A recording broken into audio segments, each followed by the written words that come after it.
Om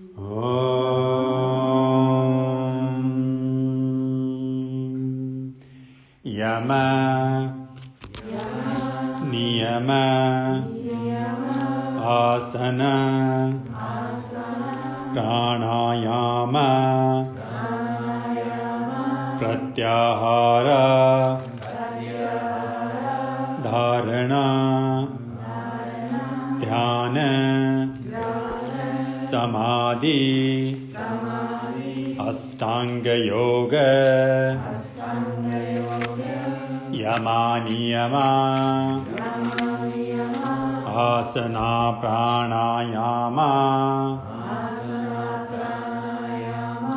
Dharana Dhyana Samadhi Astanga Yoga Yama Niyama Asana Pranayama Pratyahara Dharana Dhyana Samadhi Astanga Yoga. So these are the 8 limbs of Astanga Yoga. So the Asta 8 and Anga is the limb. 8 steps or 8 spokes, 8 paths of, guess, the 8 levels of our yogic living to get to that highest form of our self-realization. Yamas, the restraints or the virtuous values we all need to follow or practice to find happiness, find peace, find harmony and love in our life. Then the niyamas, how to be strong, be happy and healthy. So the yamas and niyamas are really the foundation of our life, foundation of our habits, our character, how to live. Then we have the way we start to express it and transcend the energy through asana, the state of being, state of our poise, the way we hold and where we express ourselves. And obviously asana also had a whole dynamic aspects of using our body as a tool to create connection or create access to the subtle vital life forces and transcend them.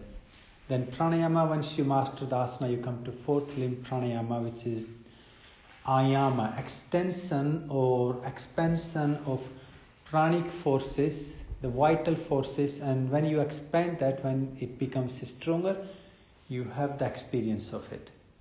So the pranayama is the refinement process, extension process or energizing process of vital life forces or the energetic forces. And in pranayama we use breath as a tool. Like in asana we were using body as a tool, in pranayama we use breath as a tool.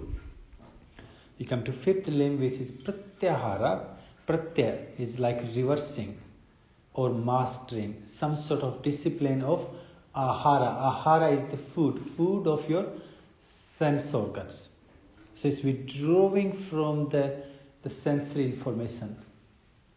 So we don't just get drawn into what we see, feel, experience or hear or smell. We have some sort of also management, some sort of mindfulness to stop. So this is far more subtler aspect of, like in a physical posture you are trying to control the energy that is being consumed in all the physical things we're doing, bouncing up and down or dancing or especially the movements that we don't have to do. In pranayama we are controlling our vital forces, our life forces. Smile is fine. You should keep doing it. It's actually recharging. Okay, so the pranayama is the energy enhancement where you start to also control the vital forces that they don't need to go out. Or you also master where to share, where to give and where not to offer that prana. So you're not just an open book for people to steal whatever they want to steal. And you also use the breath as a tool to have much healthier, stronger access to it. And then the pratyahara is actually withdrawing the energy that is channeling through your sense organs. So energy channeling through our body, we're mastering that through asana. energy channeling through your breath and mind, you mastering it through your pranayama, and then energy that is channeling outward through your senses, you master it through pratyahara, sensory withdrawal. So to me, these three are really in a way, these are the process you are, or we all are trying to master on how to master these energies. It can be quite great, isn't it, if you can learn how to use your own energies. Where to pause, where to come in action. Where to spend it and where not to spend it. So that's more like a practical side. If you look at the Patanjali's yoga into day-to-day life, in a way, it becomes a little bit more meaningful for people like you and me. Then we come to dharana, which is the sixth limb, which literally translates as concentration. Where you start to focus your mind on one thing you do. Now the concentration can be on something outward, or it can be something inward. There is two ways to focus your mind. You can focus your mind on even sometime when you're having a social time, you're talking to friends. Or sometime, I'm sure we all have that, where we're actually talking to someone, but we're not really listening. We are in a different world. So this concentration practice can be internal or can be external. And when you master that concentration, when you actually become one, you become focused. That state of achievement or the fruit or success, we use the word for that is dhyana, meditation. So in actually Patanjali's or the yogic or the Vedic perspective, meditation is not something we can practice. It's a state that we experience.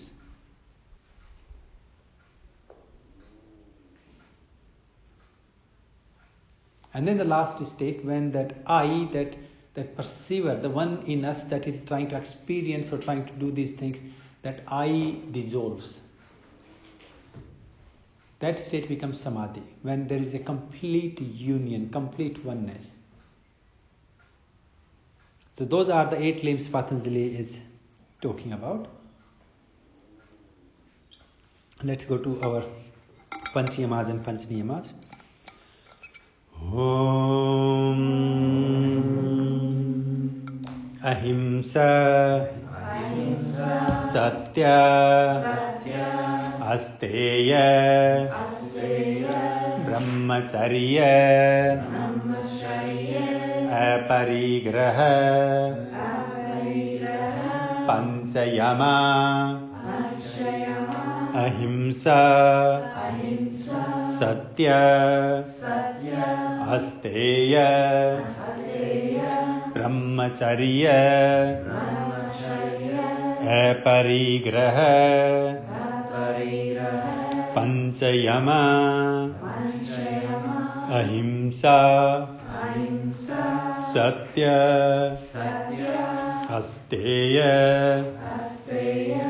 Brahmacharya Aparigraha Panchayama.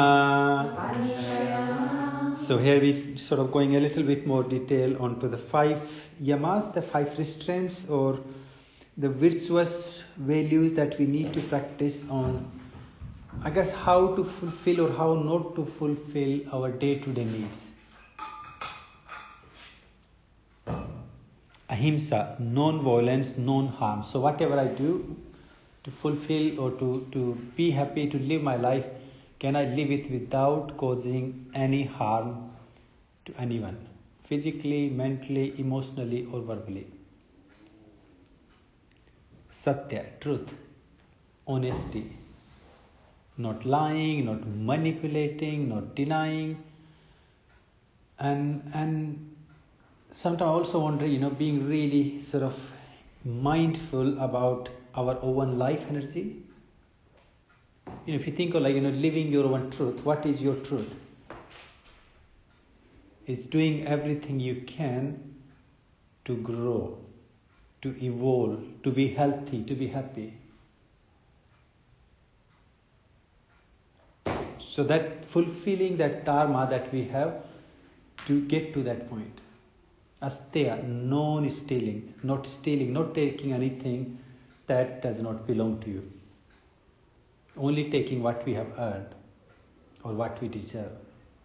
And also what we have, looking after that. Having gratitude, having appreciation, love for everything that we have in life. Because if you can't, that's also stealing.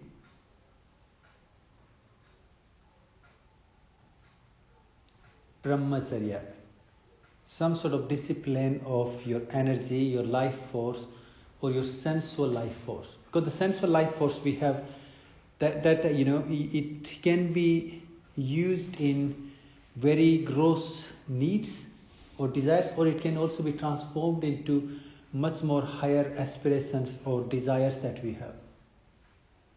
As when we talk about Swadhisthana, it says, your sacral energy has the two ways it expresses itself. So one way it expresses itself is through our sensual desires. And then the second way it expresses through, when it flows up, it expresses itself through creativity, imaginativity. If you look at your own pleasure, how do you feel happy? There is two ways to do it. Either we go into the sensual pleasure, or we do something creative, imaginative to bring that inner happiness, inner contentment. So these are aparigraha, non-greed or non-accumulation. I guess only taking what we need. So we're not being burdened on ourselves, people around us, not being greedy for things. And not only being greedy for actually material things, car, house or relations, it's also not being greedy and possessive on even problems itself. I'm sure you will meet with lots of people, the way they possess their problems is just so painful. I've heard many people, when I see them in hospital settings and stuff, and the way they're like, oh, are you okay? Tell me about you. They're like, oh, just I can tell you about my blood pressure, my diabetes, my depression, my frustration, my anger. It's just like if I own the world, my anger. So this aparigraha is letting go all that you don't need to possess. Even old memories.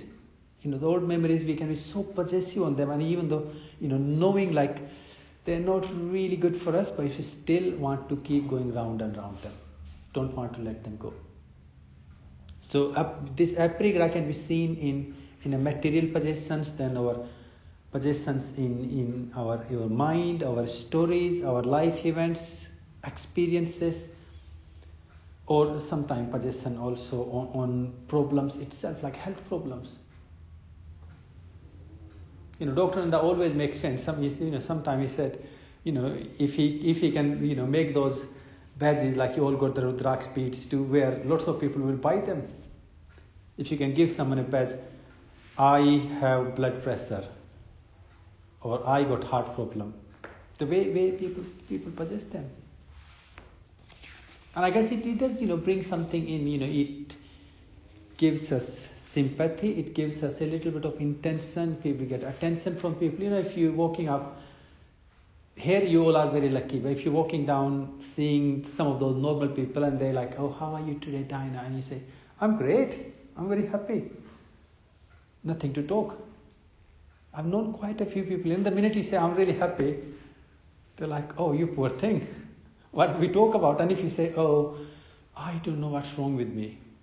The minute you say, you get someone like giving you shoulder, they start to stroke your head and all that, and then the story goes into that.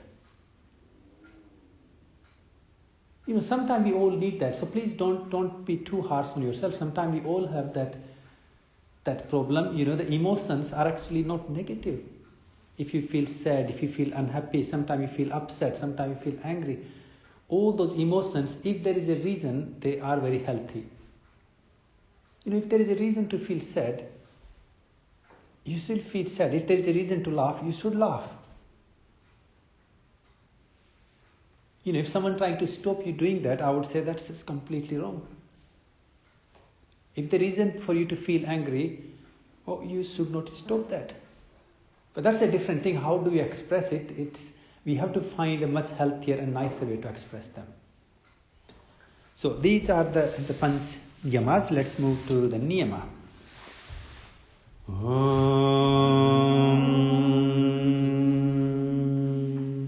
Socha Santosa Tapa Swadhyayaya Iswara Pranidhanani Socha Santosa Tapa Swadhyayaya Iswara Pranidhanani Socha Santosa Tapa Swadhyayaya Iswara Pranidhanani Panchaniyama Socha Santosa Tapa Swadhyayaya Iswara Pranidhanani Panchaniyama. So here we talk about the 5 niyamas or the observances, ethical, virtuous values we need to follow for a healthy and happy life. Socha, cleanliness or purity of your body, your mind, your space, your habits. Santosa, that inner sense of gratification, contentment or inner happiness. Happy with what we have. Not running always outward to find what else I can get or how it could have been different. If I would have got this, if I had this, if I had that. Because once we get caught into that, honestly, it doesn't really matter what we get. The if is going to always be there. So the santosa, the contentment, the tapa, austerity or a very disciplined practice or life to live, where we do things need to be done for success, for achieving the goal. Regularity, repetition, rhythm. Swadhyaya, self-study, introspection, self-inquiry, finding time to talk to yourself, get to know yourself, who you truly are, what sort of thoughts you have, what sort of mind personality you have, what sort of physical personality you have, and how can you transform them. And that journey really begins when we start to go inward and sit down and look at ourselves. It's like, to me, just do at some point, stand in front of the mirror or sit down in front of the mirror and look at yourself without judging and thinking how you could be better. Or what can you do to look better. It's actually looking at ourselves in a true mirror, but without conflicting it, without judging it. It's acceptance. And the minute we have that acceptance, all the mind field that is causing disruption, duality, dissolves. That is freedom we talk in yoga. That we want to be free from that duality, from the conflict. And then we have Iswar Pranidhana, faith in divine cause, or offering every action to the divine. Literally translates as surrendering to the divine. Surrendering all our actions, our desires and needs, and then doing our best and leaving the rest. Okay, let's go through our Panchakosa, 5 bodies. Om Annamaya, Pranamaya, Manomaya, Vijnanamaya, Anandamaya, Panchakosa Annamaya Pranamaya Manomaya Vijnanamaya Anandamaya Panchakosa Annamaya Pranamaya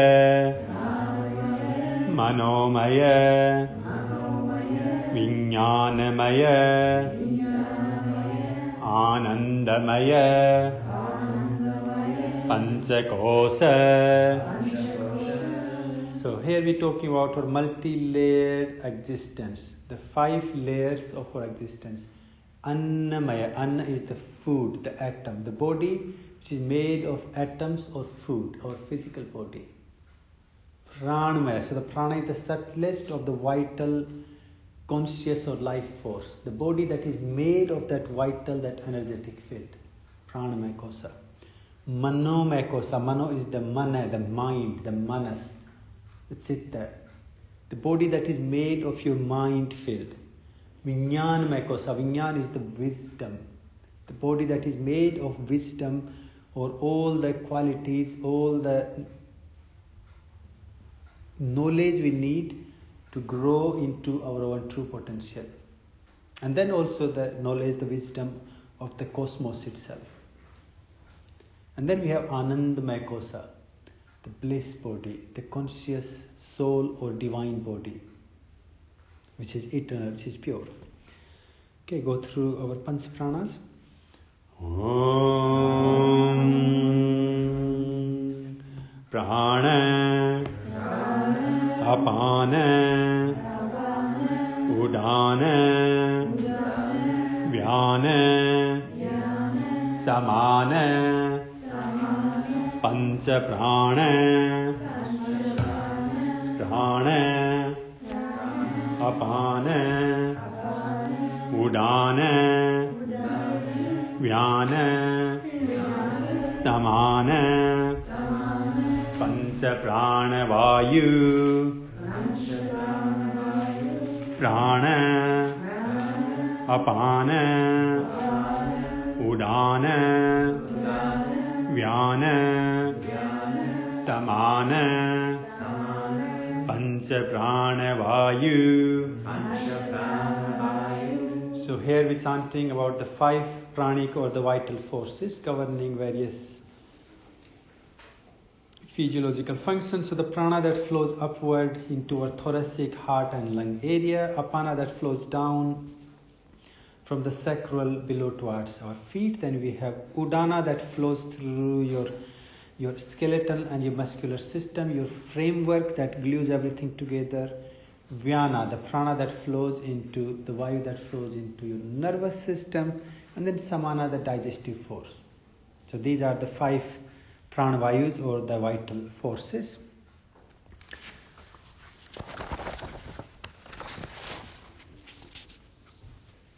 Let's do our chakras.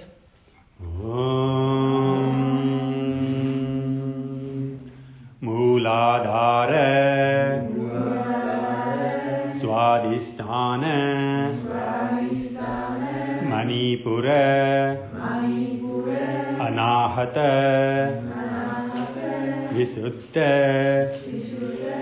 Anya Sahasrara Sapta Chakra Mooladhara Swadhisthana Manipura Anahata Visuddha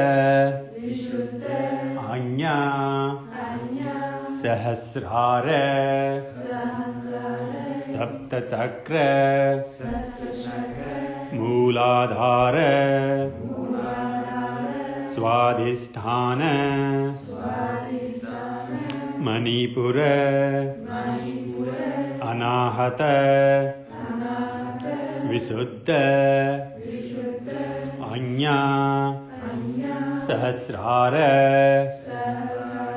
Sapta Sakra. So the Sapta is the word, again in Sanskrit we have for 7. So the chakra is the wheel, so we have the 7 spinning wheels that drawing the energy from the external, from the cosmic prana, again to bring it into our psycho, physio and our pranic body, all the functions that we need. Beginning with the Mula Dhara. Mula is the root. Adhara is the foundation. So your root or your foundation that is nearest to the earth, giving you stability, giving you the groundedness, the place to be. Swadhisthana, Swa Adhisthana. Swa is the self, Adhisthana dwelling. From where the self dwells, self finds its way to dance, its way to nurture and enjoy life. Manipura, so the money is the jewel, the precious jewel, and the area is the field, Pura. So the field of the precious jewel, the life force, the vital force we have. So your Manipura is from where you have the life force connected, the sun, the solar energy. And when you enter the womb in our mother, we all are connected through this chakra, where we get all the food, all the energy, all the nourishment. And we believe that right through your life, your solar plexus is connected with the Divine Mother. Anahata. Anahata translates as unstruck.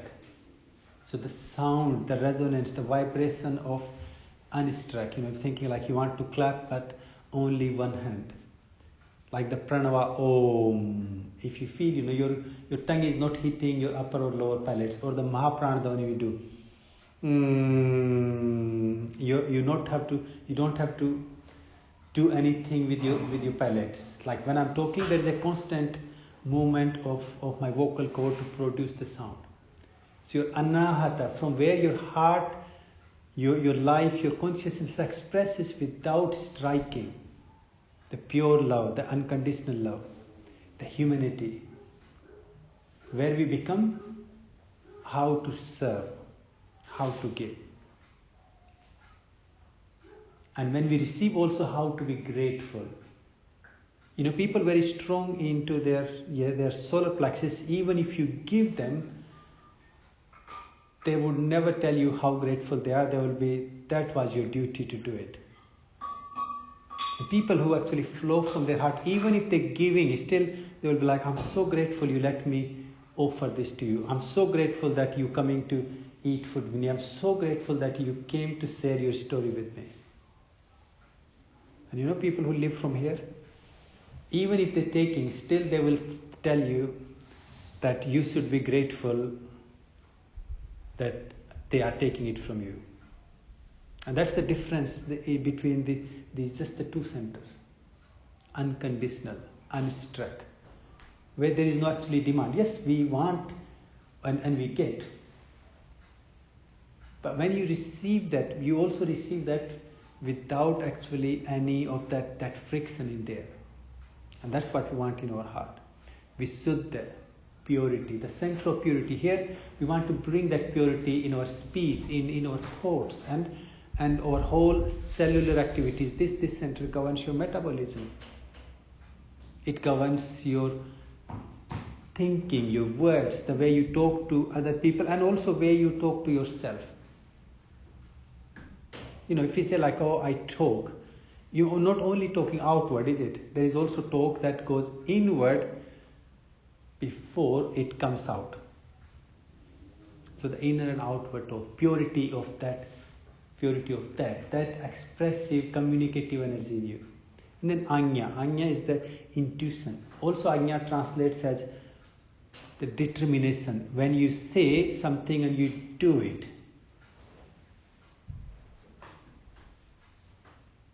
When you order yourself, I am going to do my Hatha Yoga, I'm going to do my pranayama, I'm going to do this or that.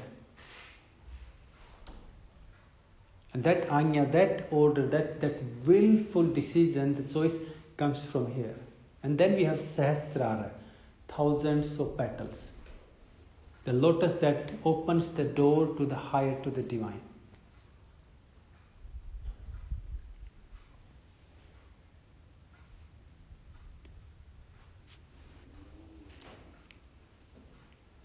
I think I will stop here for now. If anyone have any question or anything